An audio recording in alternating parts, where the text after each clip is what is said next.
Hello everybody and welcome back to my playthrough of Final Fantasy 1 on the Pixel Remaster collection.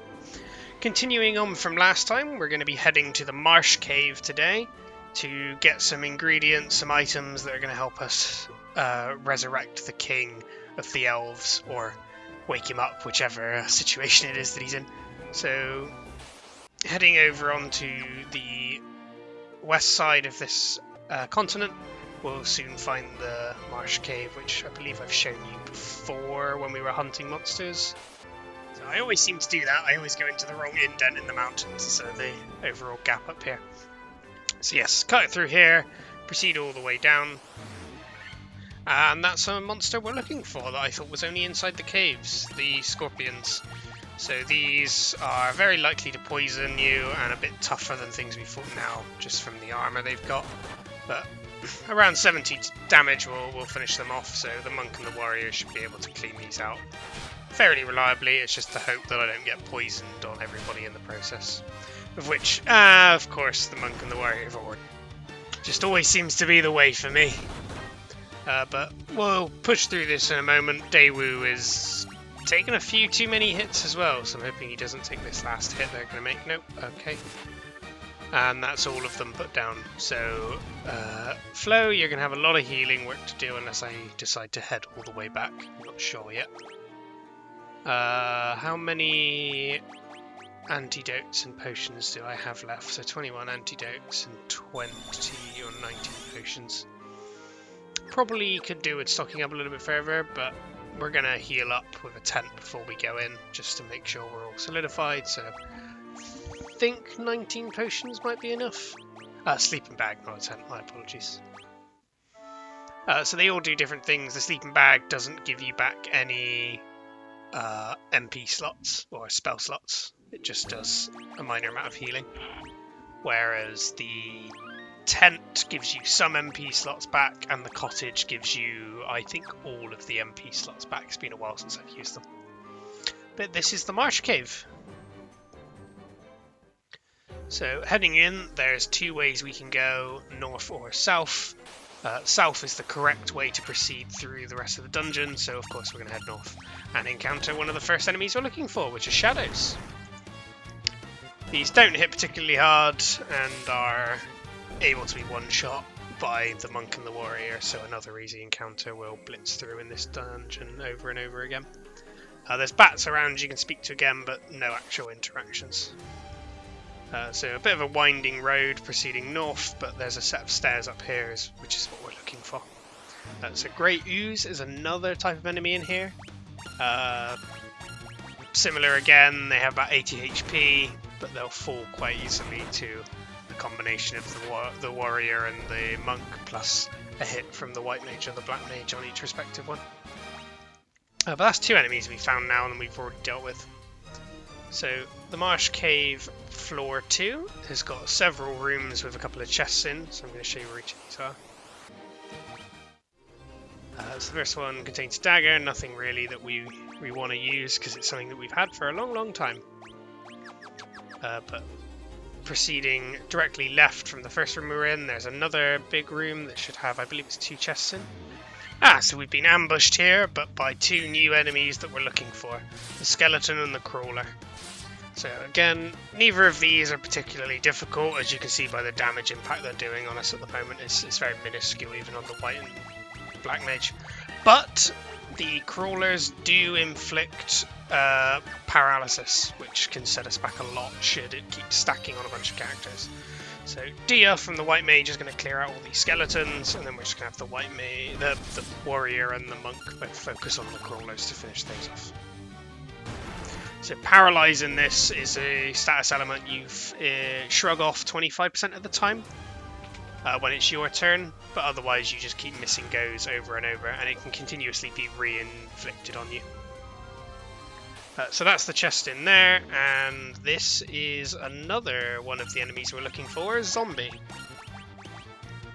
Might have been best just to do Dia here to clear out the entire fight, but we'll see again how it goes now. These also inflict paralysis, as I just mentioned, so as you can see the warrior's just skipping his goes, and the monk's been inflicted with it as well, so Hopefully they just keep focusing their attacks on them and they can recover shortly, or they'll leave us alone well enough to take out the remaining ones.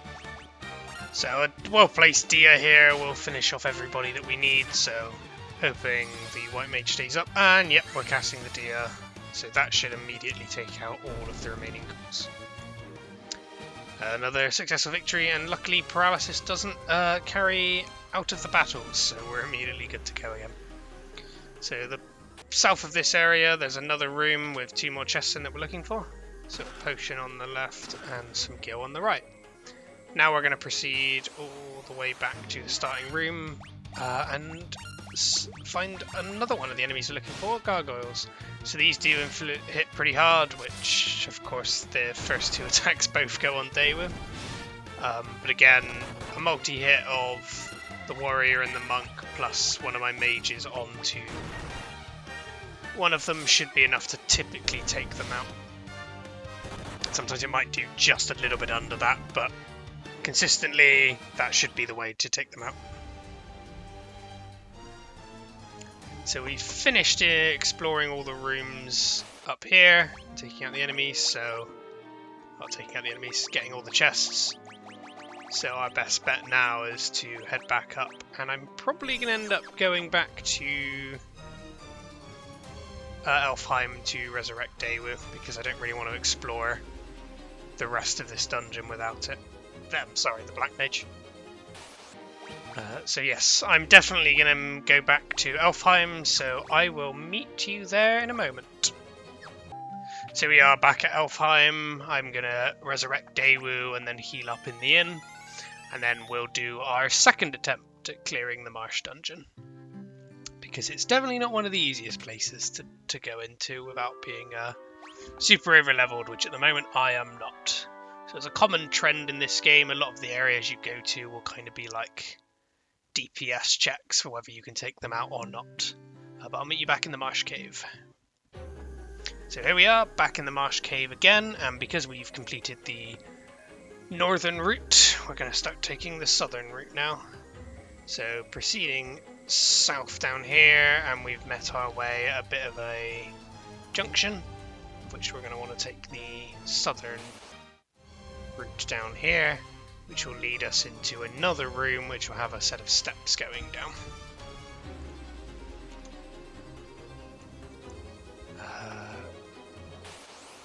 Immediately into an encounter and take another step forward, and we get poisoned because we fought 2 spiders, so we'll just clear that up now. We're going to bleed through this section of antidotes pretty quick. So down in B2 now, there's lots and lots of mini rooms in here, all of which contain a chest, and we've encountered another enemy we're looking for, Bloodbones, who has immediately ran away. I'm not actually sure if that will count as an encounter, or rather what I mean, I don't know if it's going to log Bloodbones in the bestiary. So I think I'm going to check that now just to make sure if I need to hunt for it or if it will count. So all the way down into about the 30, so Bloodbones is there, so by all intensive purposes according to this, we have now encountered him. And there's one more we're looking for in this area, number 27. So hopefully it won't take too long for us to encounter that creature as well. So let's proceed on down to the rooms in here and start collecting our many chests. So in the first room in here, we encounter the first chest, just a regular old potion, but considering how many I'm bleeding through, I'll never say no to adding those to my stock. Another bit of healing up needing to do. We'll end up going through potions and antidotes a lot during this dungeon. Next room, another chest with a broadsword in. Same weapon we've got currently equipped on the warrior, so no improvements to be made. Proceed further over. And there's going to be another room, I believe, with a chest in. Yep, this one's got one in the corner as well for another potion, replacing the ones we just used.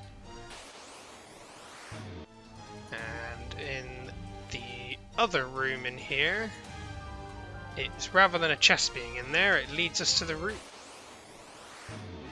It leads us to the route where we can proceed onwards further into the depths of the dungeon.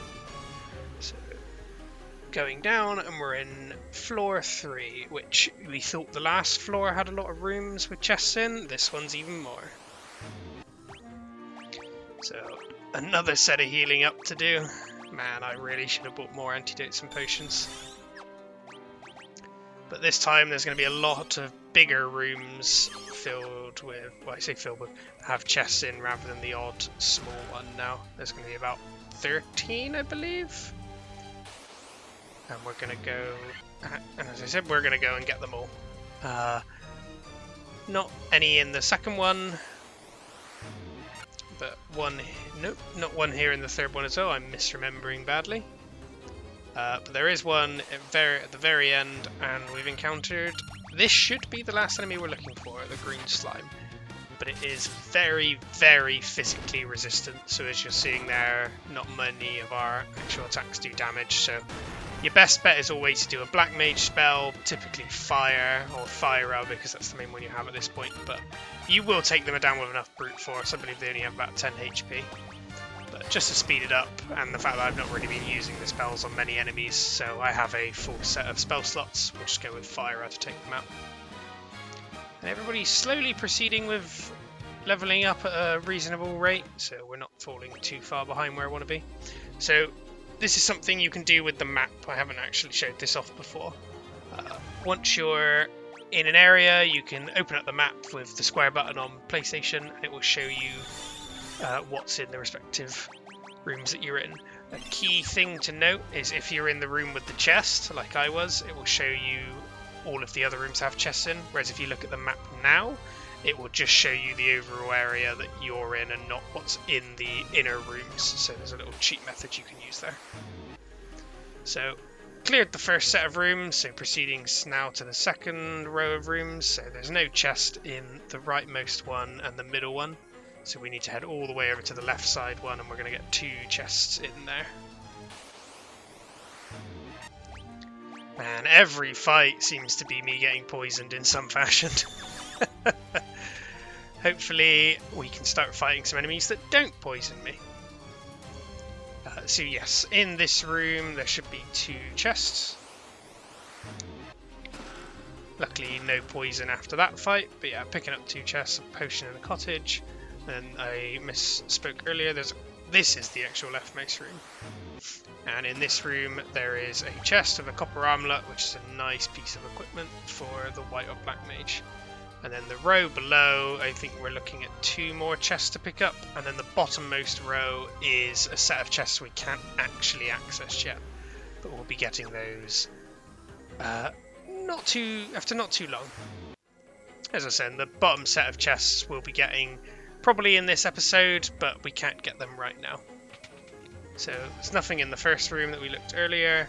The second room has a chest surrounded by some statues. I'm going to come back to this one because this has got a bit of a rougher fight that I'd rather have the area completely cleared out of and do this as the final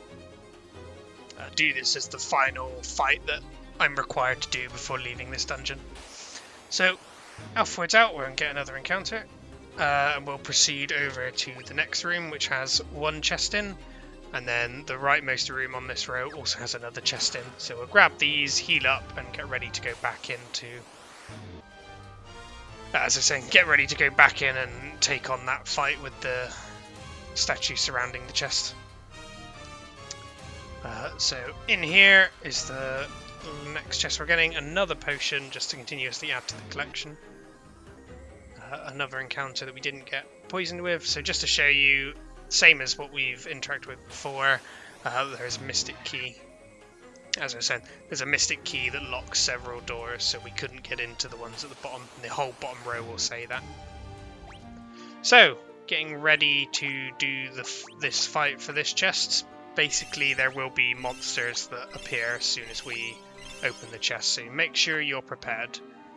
It's worth being healed up almost fully here, and always going to be worth chucking a quick save down just to make sure if anything disastrously does go wrong, you've not lost however long, however amount of time it's been since your last save's progress. So these are one of the last enemy we're looking for in this area, the Piscodemons. So these can hit quite hard and are quite tanky. Have around 110 HP, I believe, if memory serves. So it's going to take a few hits or some good spell casting from the Black Mage to take them out, which is 100% what we're going to be going for. Thundara into them, and hopefully it should just be 1 or 2 more hits to finish them off following that spell cast. So just waiting for Daewoo to have his turn to see if it does clear them all out or puts them to near death. So there we go, and it does just over 80 damage for all of them. So a single hit follow-up is enough to finish them off here. So completing that fight rewards us with the crown, which is a key item we need, but it will be a key item we need to get another key item to get another key item to help the elves, rather than the singular one we need to complete this quest line. So I will meet you back in Elfheim in a moment, but this is where you should be at in the bestiary now. So up to 32 with the Piscodemon. Yes. I will meet you back at Elfheim. So here we are. I'm going to head back in to heal up because it was a rough time in that dungeon, and it was a rougher time getting back, I can tell you. Many poisons were inflicted on this party, and I was running low on abilities to get rid of it. So now that we've finished with the crown, we've got a new location to go to where we're going to give somebody the crown and ideally get a secondary item off of them that we're going to have to go to give somebody else. But first things first, I'd like to do some shopping. So heading over and around, we're going into the item shop because Keeley, this is the one that we need to restock our supply from, namely potions and antidotes. So let's spend quite a number getting those up. I like nice round numbers, so we're going to go with 30 of each. And I'm hoping that should do enough, and we'll pick up another sleeping bag just to replace the one we used earlier. Just in case some downs, I'm going to grab some Phoenix downs for the first time in a while as well. I'm going to sell some items. Feel free to not worry about that. You really don't get much gil from doing it. So now that we've acquired quite a bit of excess money as well from that dungeon, we're going to go and finally buy some tier 4 spells for both the Black Mage and the White Mage. So on the Black Mage side, we're going to grab Blizzara because it's a multi-damaging spell on enemies weak to ice, but mainly just because it's another multi-damaging spell. But that's probably the only one we're going to buy now, although I will definitely end up needing to come back and buying haste at some point, but I don't really want to spend too much of my money on spells we're not going to use for a little while. And then on the White Mage side, we're going to grab... actually, are we going to grab any of these? Poison is good because we're getting poisoned a lot at the moment, but I don't think we need any of the other ones. So yeah, I think that's what we're going to go with now. Accidentally walked back into the town. So now that we've got the crown, we're going to proceed west. As I was saying, we're going to proceed west, but where we went south for the Marsh Caves last time, we're going to be proceeding north to find a castle. It's just encounter after encounter, so yeah. North from that, crossing in the mountains now, and we should come across, there it is. After the next encounter, here we go. So into the castle, or the Western Keep as it's known, we're going to find Astos, the King of the Dark Elves. If you come here before going into the Marsh Caves, he will tell you to find the crown, but because we've done that first, we're going to give him the crown and then find out that he's actually evil and going to attack us. So this is going to be a boss fight that we're going to be completing to get another item, which he's mentioned there, the crystal eye that he already possesses, which I wonder if you can remember who's mentioned about a crystal eye going missing to us earlier that we're going to have to take this to. But once we defeat Astos, we'll be able to collect that up. But here we go with the boss fight. Nothing, again, specific that we're going to have to do for this fight. Just wail on him with physical attacks, and then if you want to cast the odd spell, you can choose to cast Thundara or Fire, or even just a single target Fire and Thunder, just so that your damage output is better than hitting them for 1 or 2 like the White Mage and Dark Mages typically do. But a couple of turns of attacks like this, and it will be over pretty quickly. The White Mage is always there to heal up if needs be. And coming in with the damage that my monk had already taken, it's worth a heal up. But around 300 health, I believe Astos has. He has the ability to cast slower, which you've just seen there on the warrior, so slow, I believe, works the same way like haste does in this game, where it's not that you take less turns, but it's that your hit rate goes right down. Haste is the opposite, your hit rate goes right up, so you'll just keep multi-hitting or single-hitting in the case of slow. But as I saw there, nothing much he did, didn't really take too much damage from him, and after a couple of rounds he's gone. And from our victory, we obtain the Crystal Eye. So we're going to have to head back to Matoya to give her that. So we're going to head back out of Western Keep. There's nothing for us to grab right now, although we will be back here a little bit later to collect some extra bits. But from here, we're going to head back to the boat that we've docked near Elfheim, or rather, we're going to head back to Elfheim first so that we can heal up at the inn, and then proceed onwards to Matoya's cave. But yeah, there's going to be a couple of things we're going to be doing in quick succession here, so just getting ready to prepare you that we're going to be travelling around over the 2 continents we've been on a bit. So back at Elfheim, we'll have a quick heal up just from the boss fight that we did and the travel back session. So as well, something I've realised, which I'll cover just after we heal up at the inn, is that I don't think I spoke to the NPCs in this area very much, and we definitely haven't visited the keep or the castle in this area. We've only visited Elfhelm's town. So I'm going to have a quick run round and speak to the NPCs so you get an understanding of what the actual request is that's going on here in the issue, because although we've grabbed the crown and beat Astos now, the NPCs aren't aware of it because we've not proceeded to the next stage in the story. So as you can see there, somebody's saying we don't know where Astos has gone, and there'll be a couple of mentions about their prince or their elf becoming the elf king, so that we have a rough idea of this is the aim of what we're meant to be doing. Their elf prince is in danger. What's actually happened is he's been put to sleep and no one can wake him up, which was done by Astos as a way of taking over. And we're working to help them with very little information that they give us to wake him up. So there's a few subsets of that. We had to go and find the king that was in the castle, which was secretly Astos. He wanted us to go get him a crown, which we went and got from Marsh Cave. And then beating Astos gave us the Crystal Eye. And then the Crystal Eye we're going to end up having to take over to Matoya, who will give us a potion that will help the elf prince wake up. So yes, as I mentioned, we've only actually been to Elfhelm's town. As you can see at the top, similar to what it was like in the Concordia, there's a town and a keep. So we're going to head in there in a moment.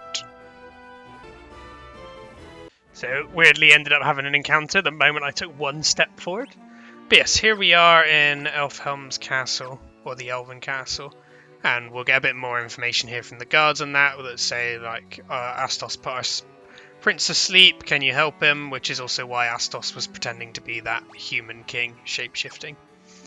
So the king's in this room with the healer, but the healer's been able to help them. And apparently this has been going on for 5 years, so this is a long time for something to happen without anybody really to help. But there's a few NPCs around here that will just give us dialogue on areas of the map and things that we'll do soon. So as you can see, there's a mention of dwarves, which we'll go and meet them shortly after this part. Should probably be a little way into the next part, maybe the part after. Depends on how long I end up making this bit be. And then there's a mention there of Astos has stolen a bunch of treasures. There's a few NPCs scattered around here that we're going to end up chatting to. I've accidentally gone too far out the boundaries. There's a very strict boundary around each of these quadrants, and if you move out of them, it'll push you outside of the area. So yep, and there's a mention of Matoya, because technically when we met her earlier, you didn't need to go and see her. I just went in to grab the chests early on. So heading back to our boat, and we've gone to the docking station, not at Concordia this time, but the one near Matoya's cave, and we're going to head into Matoya's cave and give her back her eye that she lost earlier. So as we go in, we should be able to talk to her. Oh, what's this? My crystal eye? Give it here. Don't worry, I have something in exchange. We get the Jolt Tonic. So the Jolt Tonic is the super secret Healy elixir special item that's going to wake up the Elven King. And Matoya now wants us to go away. She doesn't need us anymore because we've given her back her ability to see. So gonna head back to the boat and then all the way back down to Alfheim, and I will meet you there.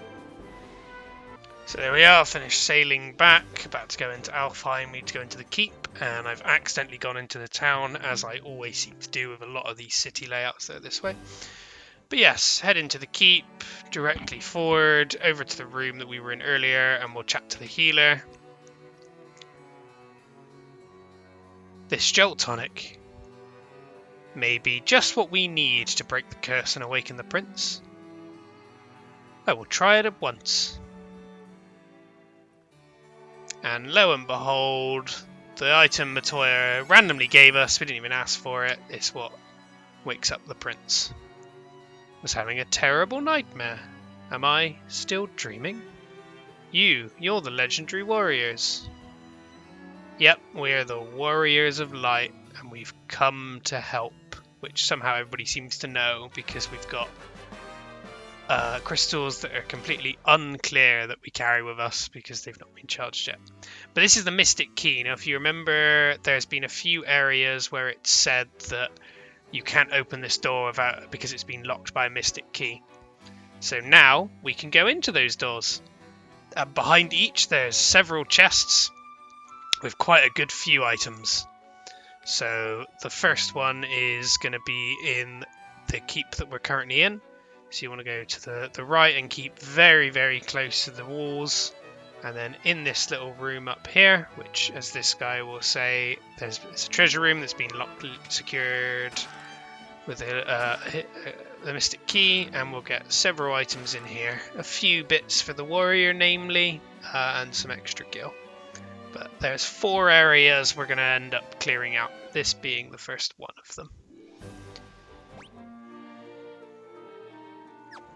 So the next area we're heading back to is the Marsh Caves. As you remember, it was on the bottom floor of B2. So I'll meet you down in B3 now. And then after that encounter, the very 4 bottom rooms are where we're looking at heading. So we just got to get through a multitude of encounters while we head down there. So there's one, hoping that will be the only one before we can end up getting to the first room, but I spoke too soon. So here's the first room and another one. Right, so here's the first room we can go in with a key, and there's this weird hooded creature that if we interact with will be a monster, so I just want to make sure I'm healed up enough to take this fight on. You'll recognise the enemies as soon as they appear, as this is a set of enemies we have dealt with at least once before. But we'll do the chest first, which also has some monsters in. And a new type of enemy, which we haven't encountered before, called the Anaconda. Just a stronger version of the Cobra, will poison us again, so if our Black Mage can take them all out before they act, more is the better for us. The single Thundara will do the trick. Hey, and Daewoo gets another level up from that as well, keeping in line with everybody else, so level 17. And we get a silver armlet from that fight, which is very, very good to equip on one of our mages, because it's the main way they'll get a defense boost. We're just looking at the warrior's equipment as well. The bronze is what am I trying to say? The bronze gloves aren't worth the defense increase or the weight increase. But yeah, Daewoo's definitely going to have the silver armlet because his HP is the lowest and I need him to survive. And hopefully we can get a silver armlet soon for the white mage as well. But yes, speak to the monster, and it's for Piscodemons, which if you remember we had to fight these when we interacted with the chest that had the crown on. So heading over to the next room. A little bit of healing to do in the meantime, more poisoning. I think that's the first time I've ever seen the white mage get poisoned. Monsters in a chest again. So another 4 Piscodemons, but at this point in the game we'll start to see a lot of... As I was saying, at this point in the game we'll start to see a lot of monsters be stored in chests. So anytime you open one you have to do a monster fight. So just more and more mobs we don't need to deal with. Some more healing after fighting a scorpion. So this is why I brought Poisoner. It's just another way of getting rid of poison without going through all our antidotes. It's the white mage can do it, and it's using a spell slot that currently we have nothing else assigned to. So another chest in here with 4 Piscodemons. Beat those and we get another set of Ghoul. So that is it for the Marsh Caves. So next up we're going to be heading to the castle where we fought Astos, but we're going to heal at Elfheim first. So on our way back to Elfheim, just so that we can do a quick heal at the inn. And then once that's over, we're going to head over to the castle where we fought Astos, because there are some also hidden chests in there that we can only get now that we've got the Mystic Key back. Quick heal up through the inn. I do wish there was a way you could skip these cutscenes, would make life a lot easier. And we're getting ready to go. And I have forgotten that the inn doesn't get rid of poison. So I should have used Poisoner before sleeping, because it recharges your spell slots, but oh well. But yes, leave Elfheim and I'll meet you over where Astos' castle is, if you remember. So up and in here, head inside, and there is another room, if you loop a little bit round, that will have the chests in that we're looking for. So yeah, just a little bit further around, down here, and there you can see the door. Nope, forgive me, it's further south and you can see the door, and there's 3 chests. And as I mentioned earlier, we're going to start getting a lot of monster encounters every time we open a chest. That is doubly the case here, or triply the case should I say, because there's 3 chests. Each one of these will contain a monster. Luckily 2 of the chests are us looking for monsters that we need to add to the bestiary. In this case the mummy, and because it's undead, a nice Diara cast from the white mage will take them all out, and we get to go first with the white mage, so bang, 150 hit on them all, 5 mummies gone, good amount of gil and XP. And we get a power staff, which is a nice little upgrade for our white mage here. For our black mage, just much better attack stat.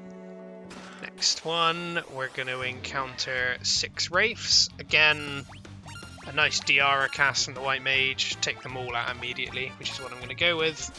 Otherwise, just hit them, and a couple of attacks from a couple of combination attacks, they should go down. But good Diara cast because we got another preemptive strike, and they're all eliminated. Similar amount good XP and good gil, and we get a falchion. This is an upgrade for the warrior, but exactly the same stat line as the broadsword we've got equipped, so no real reason to use it. And the last one, another encounter, but this is mummies, which we've already beat. So, beat the mummies and we get some steel gloves. So, a good set of equipment all round for a variety of characters. But not too sure on the steel gloves because the weight outweighs the defense, and I think it's better to be on a mixture of defense and evasion and not just pump it all into defense. The monk is going to stay unequipped, as is the standard. It's just mainly the white mage and the black mage at this point that we're looking at upgrading. But I'm having a hard debate here over whether I do want to change it to steel or not. Just because the warrior is, as I mentioned before, always taking the majority of the hits. So now that we've finished in here, we're going to be heading back to Concordia and Keeley Concordia Castle. So head back to the boat, and then we can just go directly north. And keep heading north, and we'll end up at the dock. And unload there, and we'll end up in Concordia Castle. So there's a few rooms in here, I think 2 specifically that are going to have 4 chests in. So just follow the way I take around, because this castle doesn't have every entrance and exit accessible from every location. Some bits are looped in only certain locations. 6 chests. So a cottage, a saber, and a mythical knife. Mythical knife's alright for the black mage, but the rest is okay. We get iron armor, a tent, and nitro powder, which is a key item that we're going to need for later. But I don't think anybody ever actually tells you that it's stored in here. I think this is one of those ones where you got to learn it yourself. So now that we've finished in there, we're going to head over to the Chaos Shrine, so I'll meet you there. So here we are heading up to the Chaos Shrine. And this is the key area that we want to visit after getting the mystical key, because it's got a lot of the best gear. So we'll head on over to the west, deal with the first encounter, and yeah, I believe I showed these doors before. So the Rune Blade is a great piece to get. We're going to immediately put that on. It does increase damage against spellcasters and wizards and whatnot. Proceed a bit further up, and there will be another room with a chest. But luckily all these encounters we deal with now are really, really easy. So, Wereblade and a Gold Needle. The Werebuster is something that does increase damage, I believe it's to beasts. So between that and the Rune Blade, we've got a lot of coverage at the moment. So now heading back down to Concordia, we're going to heal up. Cornelia, I mean, sorry, not Concordia. The name slipped my mind then until I saw it at the top of my screen. We're going to heal up and call it a day there. So I hope you've enjoyed this, and I will catch you all again on the next part. Goodbye.